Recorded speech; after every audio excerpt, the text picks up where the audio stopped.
मुल्क का क्या होगा अरुण साहब? खुशखबरी सुना तो दी मिफ्ता इस्माइल साहब ने, उन्होंने कहा दरामदाद कम होगी, हमने मुल्क को डिफॉल्ट होने से बचा लिया। नहीं, दरामदाद कैसे कम हुई है ये देखना होगा ना, किस कीमत पे कम हुई है।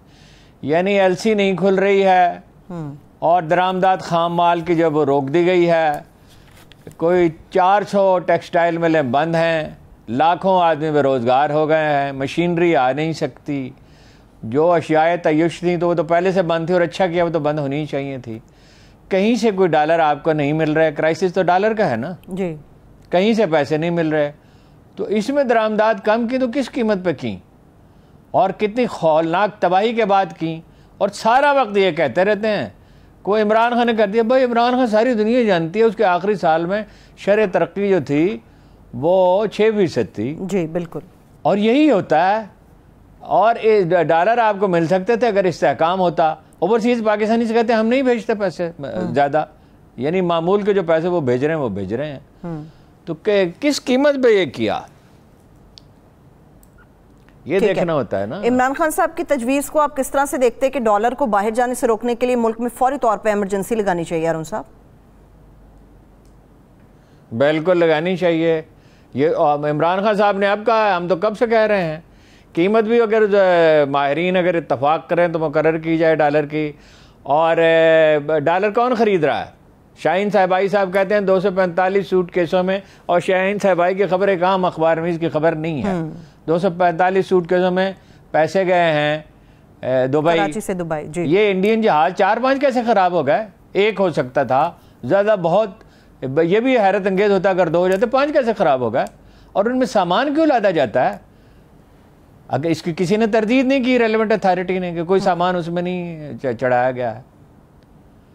तो पैसे जो दूसरे का, जिन लोगों के पास पैसे पड़े हुए $5 बिलियन है, $5 बिलियन बाद ग्रुपों के पास मिला जुला के, कुछ तो मुस्तकिल जाते ही रहते हैं। तो आपने कोई मैकेनिज्म नहीं बनाया। इतनी खौफनाक सूरत हाल में आपने कोई कार्रवाई नहीं की किसी के खिलाफ, कोई रोकने की कोशिश नहीं की। पैसे तो मुल्क से बाहर जा रहे हैं, तो इमरजेंसी लगानी चाहिए और जो ज़रूरी इक़दाम हैं लाजमी, जहाँ सख्ती की ज़रूरत है वहाँ सख्ती की जाए, जहाँ इंसेंटिव देने की ज़रूरत है वहाँ इंसेंटिव दिया जाए, जहाँ समझाने की ज़रूरत है समझाया जाए। वो वज़ीर आज़म साहब के पास तो फुर्सत ही नहीं है, ना इकॉनमी के लिए टाइम है, ना सैलाब ज़दगान के लिए। बड़ी मुश्किल से जब दबाव इतना शदीद हो गया, लाशें दिखाई जाने लगी चैनलों पर और हाहाकार मच गई पूरे मुल्क में, तो वरना वो तो अपनी हुकूमत बचाने में लगे हुए हैं। भाई हुकूमत तो बचती है नहीं, कोई सूरत ही नहीं है। मौलाना फजलुर रहमान की तो कितने अरकान हैं उनके कौमी असम्बली में, वो बचा लेंगे और वो कितना प्रेशर बिल्ड कर लेंगे और कब तक नवाज शरीफ को ब्लैकमेल कर लेंगे? नवाज शरीफ साहब जानते हैं कि जितने इलेक्शन लेट होंगे उतने पीटीआई के वोट बढ़ जाएंगे, उतने उनके उम्मीदवार भाग जाएंगे, उतने खराब उम्मीदवार उन्हें मिलेंगे, कमज़ोर उम्मीदवार मिलेंगे। अभी तो उन्हें बड़े क्राइसिस का सामना करना पड़ेगा। ये जो लोग लौटे हुए, अब उनको टिकट देंगे तो हारेंगे, नहीं देंगे तो वो इंडिपेंडेंट खड़े हो जाएंगे। सही सही, अभी तो बड़ा क्राइसिस होगा। सही है। इमरान खान साहब ने आज आईना दिखाया ना अरुण साहब, उनके दौर में जरदारी साहब का मसला ये समझ लें, मैंने कई दफ़ा आपको एक्सप्लेन किया है, जरदारी साहब का प्रॉब्लम है।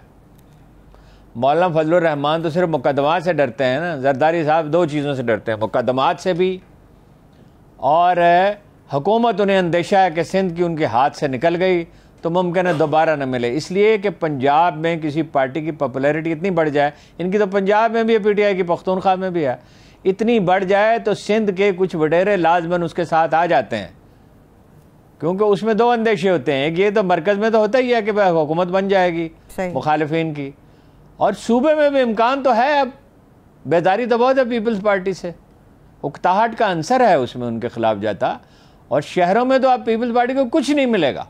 और इस सैलाब के बाद तो जो थोड़ी बहुत हमायत थी शहरों में वो तो ख़त्म हो गई, और शहरों की कुल सीटें अगर आप देखें तो वो देहात से शायद बढ़ जाती हैं।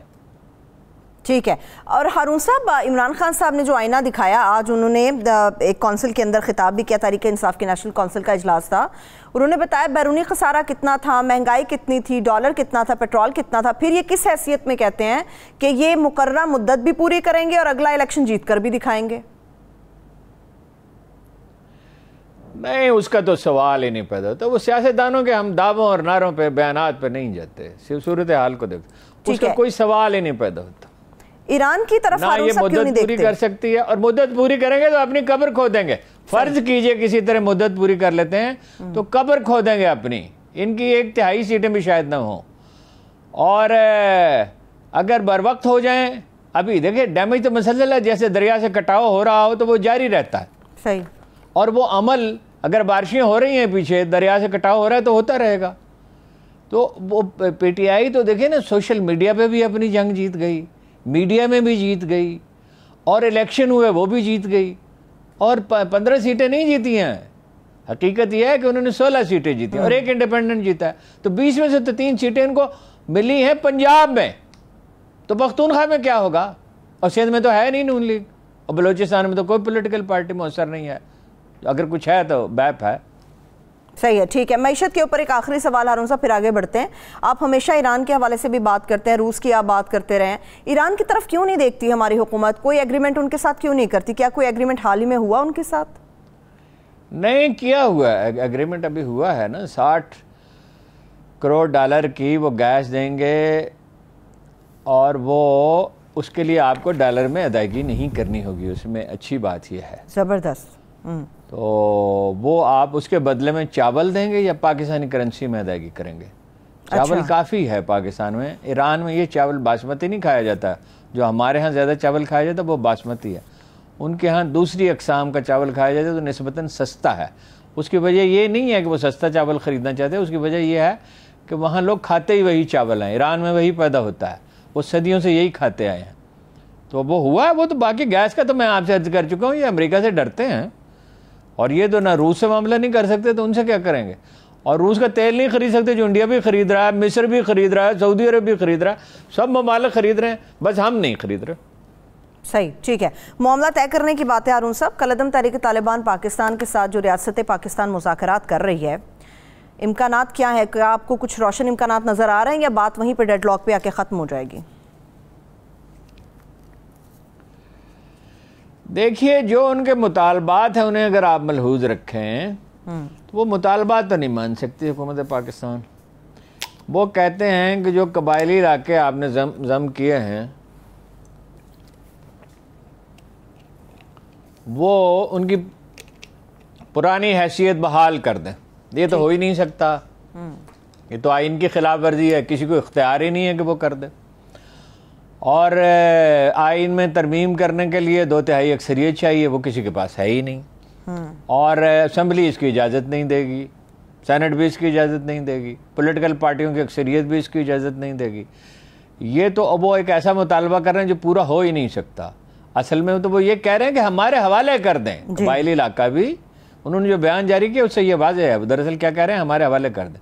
कबायली इलाका नहीं, सिर्फ मालाकंड भी, यानी रियासत सवात भी, जो पुरानी रियासत सवात से वो कहते हैं वहाँ हम इस्लामी निज़ाम नाफिज करेंगे।